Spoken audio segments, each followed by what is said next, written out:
Hey guys, welcome back. So in this video we have got the resolution of the issue. क्या problem हो रहा था वो भी समझ में आ गया है.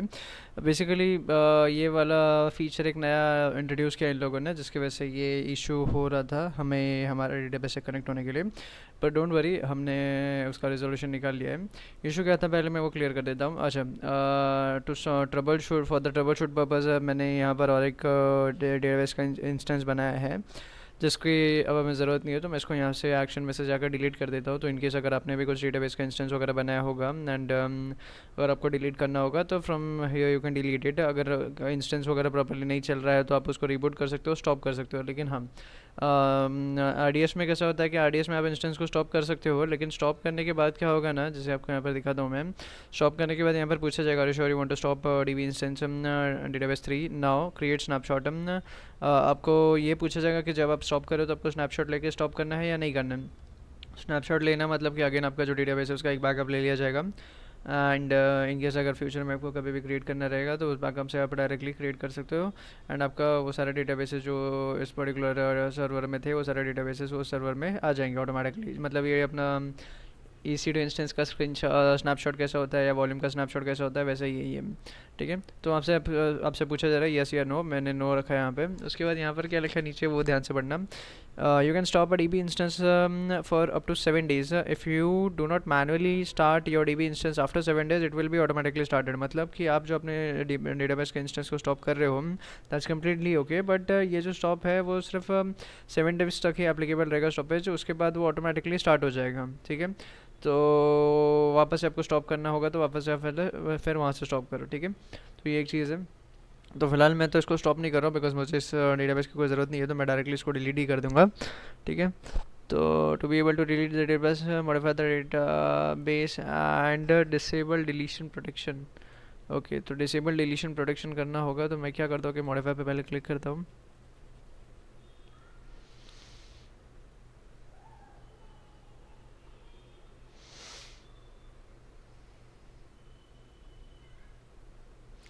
कहाँ है डिलीशन प्रोटेक्शन, डिसेबल करना है मुझे. Enable deletion protection. ओके, इसको मैंने अनचेक कर दिया. ठीक है, अब मैं कंटिन्यू करता हूँ. तो now will be able to delete this particular database. अच्छा, अगर आज जैसे अभी यहाँ पर हमने कुछ मॉडिफिकेशन किया इस डेटाबेस के इंस्टेंस के कॉन्फ़िगरेशंस में, तो वो जो मॉडिफिकेशन है वो मॉडिफिकेशन कब अप्लाई करना है वो यहाँ पर पूछा जा रहा है. Scheduling of modification. तो यहाँ पर आपसे पूछा जा रहा है कि कब वो मॉडिफिकेशन जो भी आपने किया, आपने मॉडिफिकेशन क्या किया, आपने ये मॉडिफिकेशन किया है कि डिलीट प्रोटेक्शन का जो एट्रीब्यूट है उसको आपने पहले एनेबल्ड था, अब आपने उसको डिसेबल कर दिया. तो कब अप्लाई करना है वो मॉडिफिकेशन. तो दो ऑप्शन है. Apply during the next scheduled maintenance window. आप एक मेंटेनेंस विंडो शेड्यूल कर सकते हो अपने इस पर्टिकुलर डेटाबेस का इंस्टेंस जो है आपका उसका, जहाँ पर आप कोई भी चेंजेस वगैरह करोगे उस पर्टिकुलर डेटाबेस में, तो वो सारे चेंजेस उस पर्टिकुलर विंडो में ही एप्लीकेबल होंगे. तो वो हमारा जो विंडो है वो है March 4. जो नेक्स्ट विंडो रहने वाला है वो March 4 को रहेगा 1731. सो ये लेकर 1801 तक UTC+5.5, मतलब ये इंडियन स्टैंडर्ड टाइम ही है. UTC+5.5 मतलब शाम को 5:30 बजे से लेकर 6 बजे तक रहेगा. ठीक है, March 4 को ये हमारा विंडो है. ठीक है, ये विंडो भी हम डिसाइड कर सकते हैं, लेकिन हमने जब हम DB इंस्टेंस बना रहे थे तो DB इंस्टेंस बनाते वक्त ये सब डिटेल चीज़ें हम कर सकते हैं. लेकिन क्योंकि हमने ईजी वाला ऑप्शन सेलेक्ट किया था, ईजी सेटअप वाला आई गेस, तो उसमें ये सब चीज़ें हमसे पूछनी गई थी. जो भी डिफ़ॉल्ट वैल्यू था वो ऑटोमेटिकली ले लिया गया था. तो हमारा फर्स्ट ऑप्शन क्या है कि apply during the next scheduled maintenance window. जब भी नेक्स्ट विंडो रहेगा उस टाइम पे आप ये कर दो. और ये ऐसा विंडोज़ क्यों रहता है वो भी मैं बता देता हूँ. तो विंडोज़ इसलिए रहता है बिकॉज मे बी आपका जो ये सब डेटाबेस वगैरह है अभी बहुत से लोग यूज़ कर रहे हैं, एंड देन सडनली अगर आप कोई चेंज ले आओगे उसकी वजह से शायद किसी का जो लोग आपकी वेबसाइट को यूज़ कर रहे हैं या कुछ ऐप को यूज़ कर रहे हैं उसमें उनको कुछ प्रॉब्लम फेस हो सकती है. तो इसके लिए इनका कहना रहता है कि मतलब आपने जो भी चेंजेस वगैरह किया है कॉन्फ़िगरेशन में वो हम लोग इस पर्टिकुलर विंडो के दौरान वो चेंजेस को लाइव कर देंगे. तो ये टाइमिंग आप कुछ भी रख सकते हो, जैसे 5.5 से 6 महीने रखा है, लेकिन आप कुछ भी रख सकते हो टाइमिंग अपने हिसाब से. मे भी रात के टाइम में अगर आपके यूज़र्स कम रहेंगे तो आप रात में ये मेंटेनेंस विंडो शेड्यूल कर सकते हो. हर रोज़ शेड्यूल करना है तो हर रोज़ कर सकते हो, 4-5 दिन में एक बार करना है तो वैसे भी कर सकते हो. तो it completely depends upon us. तो इसके लिए एक ये वाला फर्स्ट ऑप्शन है हमारा. सेकंड वाला ऑप्शन है कि अप्लाई इमीडिएटली, मतलब जो भी चेंजेस है वो हमें इमीडिएटली अप्लाई करना है. तो the modification in this request and any pending modifications will be asynchronously applied as soon as possible regardless the maintenance window settings for this database instance। तो मैं यहाँ पे modify db नहीं सॉरी गलती हो गया, मुझे अप्लाई db इंस्टेंस पे क्लिक करना था। Okay let me just check. मैं इमीजिएटली कर सकते हो क्या चेंजेस, बिकॉज ऐसा है कि एक बार अगर हम लोग मॉडिफाई करते हैं तो मे बी 1 से 2 मिनट के बाद फिर दूसरा कुछ मॉडिफिकेशन कर सकते हैं हम db इंस्टेंस में, बिकॉज वो ये थोड़ा मॉडिफिकेशन जो रहता है db इंस्टेंस का, इसको थोड़ा टाइम लगता है।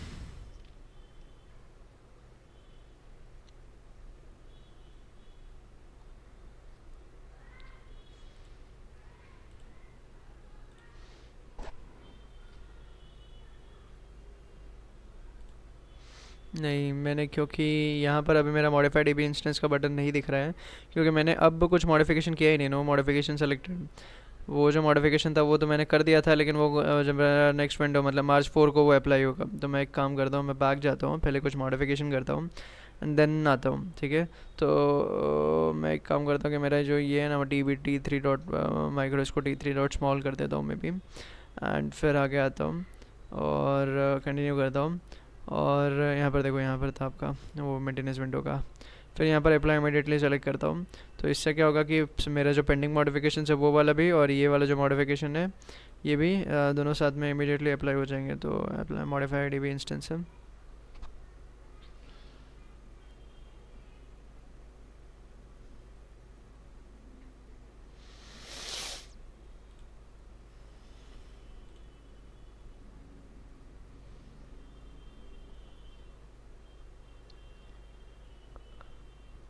रिफ्रेश किया मैंने, यहाँ पे अभी भी मॉडिफाइंग लिखा हुआ है। तो आई नो ये जो टॉपिक है ये हमारा रिजोल्यूशन नहीं है, ये हम अभी जो फिलहाल कर रहे हैं वो सिर्फ कुछ चीज़ें आपको जो मैंने ट्रबल शूटिंग के टाइम पे करी थी, तो वो ट्रबल शूटिंग के वाली चीज़ें मुझे डिलीट करनी है। तो डिलीट करने के लिए जो भी स्टेप्स है वो मैं आपको दिखा रहा हूँ अभी। ठीक है, क्योंकि डेटाबेस 3 हमें नहीं चाहिए इंस्टेंस हमारा, तो डेटाबेस 2 इंस्टेंस था तो उस वही चाहिए हमें।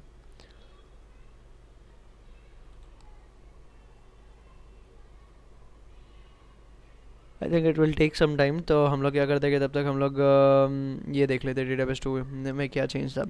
तो डेटाबेस 2 जो इंस्टेंस था ना हमारा, डेटाबेस 2 इंस्टेंस में हमें ये करना था कि हमें एक मॉडिफाई, उसके मॉडिफाई पे क्लिक करके सेटिंग में जाके पब्लिक एक्सेस अलाउ करना था। ये ही एक चेंज था जो हमें करना था, और वो जो कि हम नहीं कर पाए थे। तो पब्लिक एक्सेस बाय डिफ़ॉल्ट जो है पब्लिक एक्सेस अलाउड नहीं रहता है, और अगर पब्लिक एक्सेस अलाउड नहीं रहेगा तब आप उसका जो भी आपका इंस्टेंस है EC2 इंस्टेंस, उसका आईडी डालोगे एंड /php में एडमिन डालोगे, या जो भी फोल्डर का आपने नाम दिया होगा वो डालोगे, तो PHP में एडमिन से कनेक्ट नहीं होगा। अगर अभी मैं आपको दिखाऊँ तो अभी मेरा कनेक्ट हो रहा है। Late me just show you. ये देखो, ये मेरा IP एड्रेस है एंड ये PHP में एडमिन, क्योंकि मेरा फोल्डर PHP का नाम जो है वो PHP में एडमिन है, सो इसलिए मेरा जो है ये कनेक्शन अब हो पा रहा है। ये IP एड्रेस ये वाला पब्लिक टेम्प वाले फोल्डर का पब्लिक IP एड्रेस है एंड PHP में एडमिन।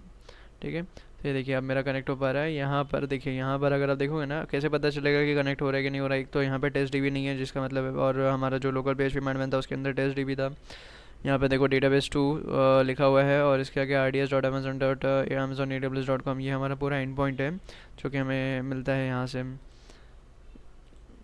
जो हमने कॉपी किया था हमारे config डॉट PHP वाले फाइल में, PHP में एडमिन की, ये हमारा एंड पॉइंट है। ठीक है, तो ये एंड पॉइंट यहाँ पे लिखा हुआ है। एंड पॉइंट लिखा रहता है, इसका मतलब है कि पहले यहाँ पर लिखा रहता था लोकल होस्ट, चाहे कि लोकल PHP में एडमिन से कनेक्ट होता था, लेकिन अब यहाँ पर ये लिखा है, इसका मतलब है कि अब आपका जो ये PHP में एडमिन है वो वाले डेटाबेस सर्वर के साथ कनेक्टेड है, RDS के डेटाबेस के सर्वर के साथ कनेक्टेड है बेसिकली। ठीक है, अब आपको क्या करना है कि यहाँ पर जो आपको सिंपल कुछ नहीं करना है, यहाँ पर आपको टेस्ट DB करके एक हमें बना लेना है, test_db। Just a second, test DB करके हमने बना लिया। आई गेस यही नाम था ना हमारे इस पर्टिकुलर इंस्टेंस का। Let me just check.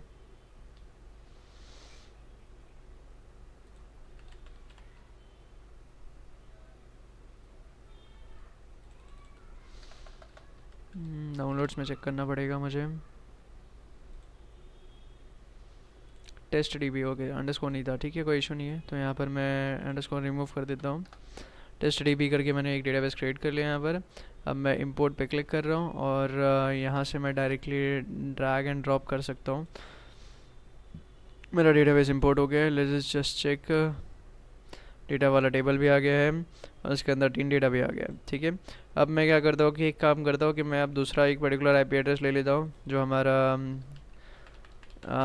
ये हमारा टेम्प2 सर्वर वाले EC2 सर्वर का आईपी एड्रेस है, और इससे भी मैं एक्सेस करना की कोशिश करता हूँ। ठीक है, हमारे PHP में एडमिन को, और यहाँ पर भी मैं अब मेरा जो RDS का जो सर्वर है वो कनेक्टेड है दिखा रहा है यहाँ पर, और यहाँ पर भी मेरा जो है डेटा यहाँ पर आ गया है। ठीक है, वही सब डेटा है, क्योंकि अब ये जो डेटा है as I told you, as I showed you in the PPT, कि अब मैं कितने भी इंस्टेंसेस कनेक्ट कर लूँ, उन सारे इंस्टेंसेस के PHP माई एडमिन के फोल्डर में मुझे सिर्फ इसका एंड पॉइंट डालना है, RDS का सर्वर का एंड पॉइंट डालना है, यूज़र नेम पासवर्ड स्पेसिफाई करना है, एंड देन वो वाला जो सर्वर है, वो वाला सर्वर EC2 का सर्वर वो हमारे RDS से कनेक्ट हो जाएगा, और RDS के डेटाबेस के अंदर RDS में जो भी हमने डेटाबेस बनाया रहेगा, जैसे TestDB डेटाबेस हमने RDS के अंदर बनाया है, तो जितना भी डेटाबेस बनाया रहेगा RDS के अंदर में, जो भी डेटा वगैरह आ रहा है, चाहे वो कोई किसी भी सर्वर से आ रहा होगा, वो सब अल्टीमेटली RDS में ही जाएगा। RDS will be above all those servers, तो वो सब डेटा RDS के अंदर जाएगा। और इस तरीके से आशीष जो बंदा था हमारा, जैसे प्रॉब्लम हो रही थी कि वो जब रजिस्टर कर रहा था तो टेम्प वाले इंस्टेंस पे रीडायरेक्ट हो गया था, और टेम्प वाले इंस्टेंस के PHP एडमिन में उसने रजिस्टर कर लिया था, और फिर जब वो लॉगिन करने जा रहा था तो उस टाइम पे वो टेम्प2 पे रीडायरेक्ट हो गया था, तो फिर वो लॉगिन नहीं कर पा रहा था बिकॉज उसका डेटा ही स्टोर नहीं था PHP एडमिन में टेम्प2 के। तो अब ये सब जो भी इश्यूज़ हैं वो कभी होंगे ही नहीं, क्योंकि अब आपका जो PHP एडमिन का जो भी डेटा है, आपका जो डेटाबेस है, वो सर्वर टू सर्वर डिपेंडेंट नहीं है कि भाई वो सिंपली एक RDS के सर्वर पे स्टोर्ड है, और ये दोनों सर्वर्स RDS से कनेक्टेड है। ठीक है, RDS से कनेक्ट करने के लिए इन दोनों सर्वर्स में मैंने क्या चेंज किया, मैंने आपको लास्ट वीडियो में तो दिखाई था कि मैंने टेम्प के अंदर में कॉन्फ़िग फाइल में चेंजेस किए थे। मैं आपको इस पर्टिकुलर टेम्प2 वाले फोल्डर के अंदर में भी मैंने सेम जगह पे ही चेंजेस किया है, वो भी मैं आपको शो कर देता हूँ।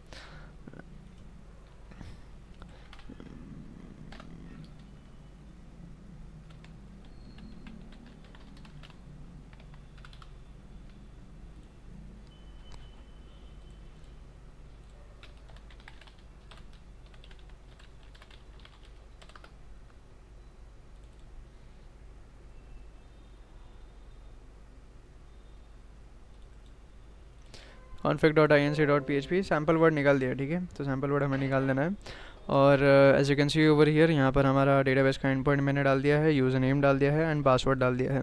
सो दैट्स हाउ, और ये जो बाकी का जो पार्ट है ये मैंने कमेंट कर दिया था ये तीनों। तो that's how I would be able to connect any like database, any of my EC2 instance to RDS database, and फिर मुझे डेटाबेस का कोई इशू ही नहीं, डेटा का कोई इशू नहीं है कि कोई कहीं से भी आए, लोड बैलेंसर किसी भी सर्वर पे, कोई यूज़र्स कहीं से भी कोई भी सर्वर पे के थ्रू आए, टेम्प सर्वर के थ्रू या टेम्प2 सर्वर के थ्रू या फिर टेम्प3 सर्वर, टेम्प4 सर्वर, कहीं से भी आए, और क्योंकि वो सारे सर्वर्स हमारे RDS से कनेक्टेड है, तो उन सारे सर्वर्स पे जो भी डेटा जाएगा वो RDS में जाकर सेव हो जाएगा।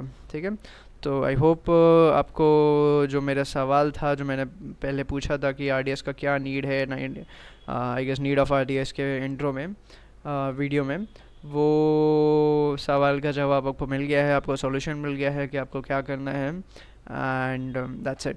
अच्छा, तो ये तो मैंने आपको सब सॉल्यूशन दिखा दिया, आउटपुट वगैरह सब दिखा दिया कि किस तरीके से हमारा काम बन रहा है। मैं और एक चीज़ करके दिखा देता हूँ, शायद आपको थोड़ा अच्छा लगेगा। तो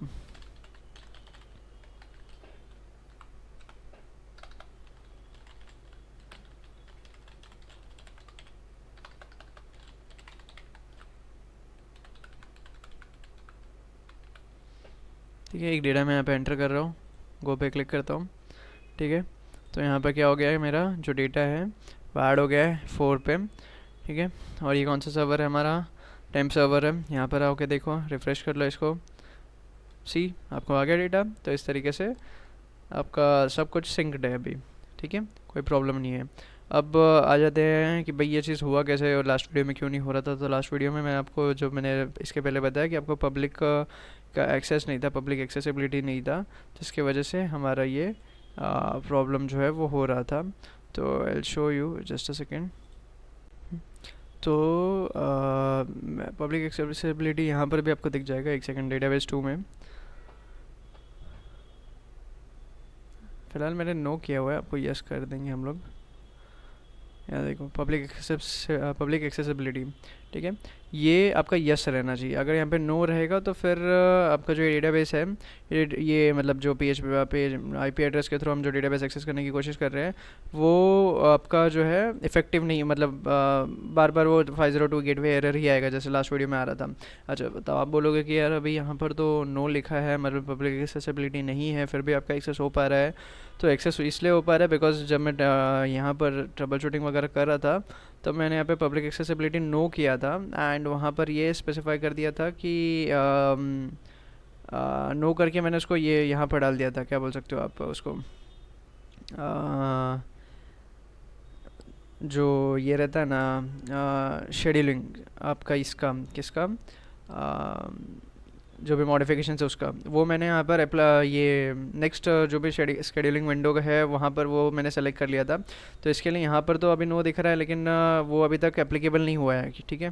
तो एप्लीकेबल नहीं हुआ है, उसका पीछे का रीज़न ये है कि डेटाबेस में जो है ये जो आरडीएस का डेटाबेस रहता है, आरडीएस का डेटाबेस में कोई भी चेंजेस जो है ना एप्लीकेबल होने के लिए जो है थोड़ा टाइम लगता है। मैंने ये जो भी चेंजेस किया वो अभी रिसेंटली किया है, मे बी 5 मिनट्स बिफोर, ऐसे कुछ 5 मिनट्स नहीं, may be 6 to 7 minutes before.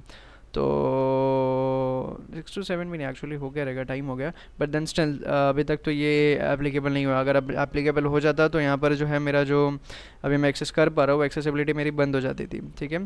तो अभी तक एप्लीकेबल नहीं हुआ है, लेकिन आप लोग के केस में जो है यहाँ पर आपको नो नहीं दिख रहा होगा। यहाँ पर जो है डेटाबेस 2 के अंदर में आपने जो डेटाबेस बनाया रहेगा वहाँ पर आपको नो नहीं दिख रहा होगा, आपको वहाँ पर दिख रहा होगा यस यस, आपको डेफिनेटली नो ही दिख रहा होगा, ठीक है।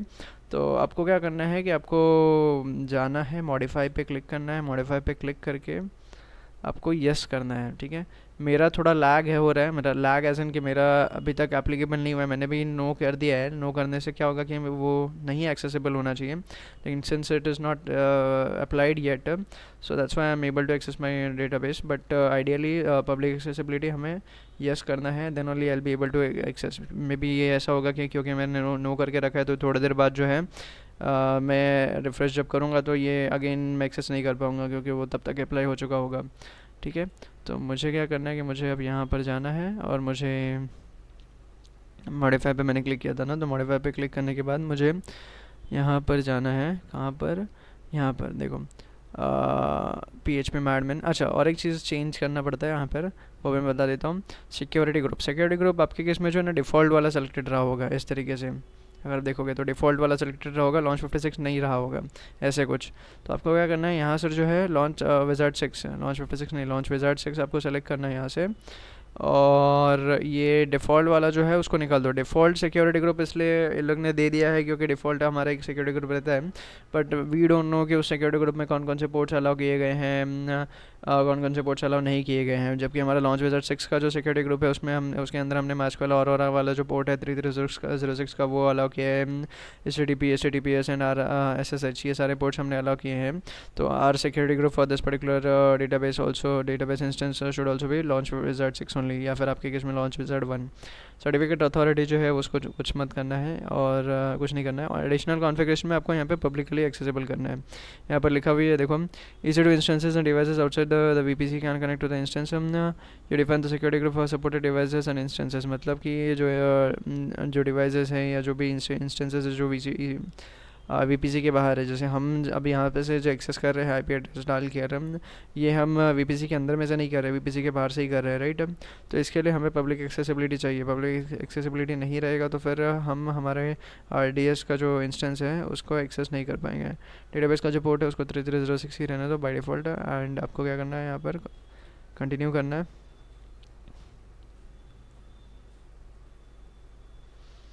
मॉडिफाई करना है। शिट, यहाँ पर अप्लाई इमीडिएटली करके मॉडिफाई करना गाइस, मेरा नहीं हुआ रहेगा शायद, ठीक है कोई इशू नहीं है, but you'll have to do that by clicking on apply immediately। Apply immediately जैसे ही करोगे देन मॉडिफाई करना, तो आपका इमीडिएटली मॉडिफाई होना स्टार्ट हो जाएगा। अदरवाइज़ जो भी शेड्यूल्ड टाइम पीरियड रहेगा वहाँ तब होगा। तो ये वाला पार्ट आपको करना है। इसके बाद you would be able to connect to the database your PHP में एडमिन, your basically RDS का database via your PHP admin using the IP address, public IP address of your instance, and then / folder name of your PHP admin, ठीक है, where you have installed PHP admin basically। और हाँ, मैं आपको ये delete करके भी एक दिखा देता हूँ, तो आई होप अब ये डिलीट हो जाना चाहिए। Let's see. Yes, now it will be deleted. No, I don't want to create snapshot. Retain automated backups, ये भी नहीं चाहिए मुझे। I acknowledge that upon deletion. Yes.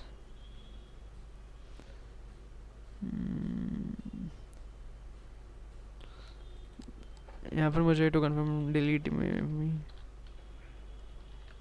Delete me. Okay, मुझे डिलीट में टाइप करना है। यहाँ पे लिखा था ऐसा। ठीक है, अब वो थोड़ा टाइम में डिलीट हो जाएगा। अच्छा, अब आ जाते हैं इसके बारे में, फ्री टेयर के बारे में बात कर लेते हैं इसके। तो यहाँ पर जो ये RDS जो है आप फ्री टेयर में यूज़ कर सकते हो। एक इंस्टेंस आप बना सकते हो, जहाँ तक मुझे याद है RDS का एक इंस्टेंस आप फ्री टेयर के अंदर में बना सकते हो। एक से ज़्यादा अगर बनाओगे RDS का फ्री इंस्टेंस, तो फिर में भी आपको चार्ज लग सकता है। लेट्स सी, मुझे भी एग्जैक्टली याद नहीं है।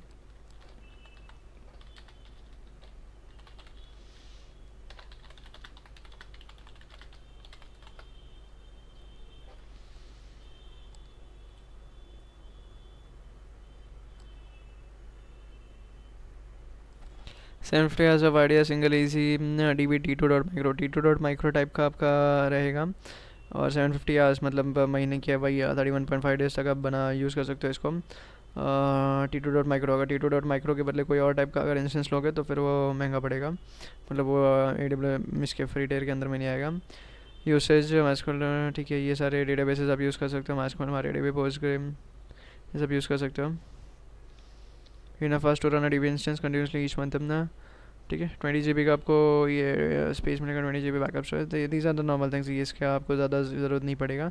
मेन आपको ये रहता है, तो आपको 750 आवर्स मिलेगा। जस्ट लाइक EC2 का जो इंस्टेंस रहता है, वैसे यहाँ पर भी आपको 750 आवर्स मिलेगा। आप उसमें एक बनाओ, दो बनाओ, तीन बनाओ, RDS का इंस्टेंस है, मैटर नहीं करता है, अनलेस एंड अनटिल आपका 750 आवर्स इन अ मंथ ख़त्म ना हो जाए।